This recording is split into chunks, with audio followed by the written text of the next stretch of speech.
Welcome to Prasanna kitchen point. Hi అండి, ఎలా ఉన్నారు అందరూ? ఈరోజు నేను మీకోసం రవ్వ లడ్డూలు ఎలా చేయాలో చూపించబోతున్నానండి.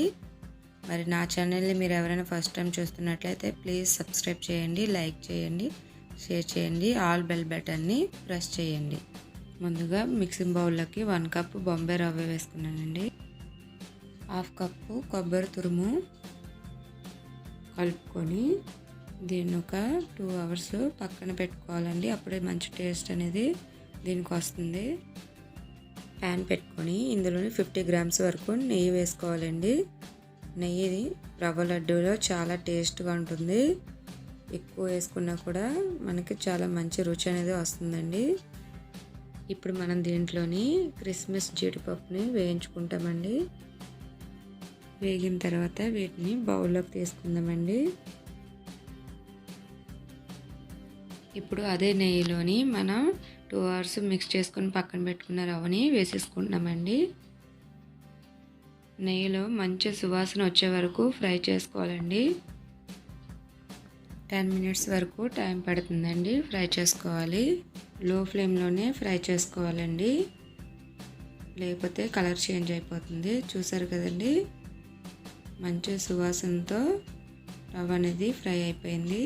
ఇప్పుడు మనం ప్యాన్లోని 1/2 కప్పు పంచదార వేసుకొని కొంచెం వాటర్ పోసుకొని తీగ పాకం వచ్చే వరకు దీన్ని కలుపుకోవాలండి.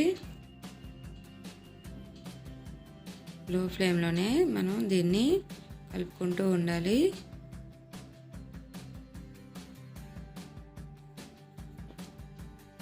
పాకం వచ్చేసిందండి, చూసారు కదండి ఎలాగా తీగ పాకం అనేది వచ్చిందో. ఈ స్టేజ్లో స్టవ్ ఆఫ్ చేసుకోవాలండి.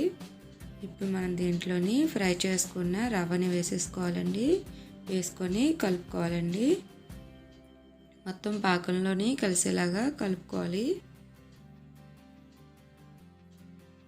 చూస్తున్నారు కదండి, దీన్ని కలిపిన తర్వాత చల్లారే వరకు పక్కన పెట్టుకోవాలండి. మనం నెయ్యిలో ఫ్రై చేసుకున్న జీడిపప్పు క్రిస్మస్ని కూడా ఇందులో వేసుకొని కలుపుకోవాలండి.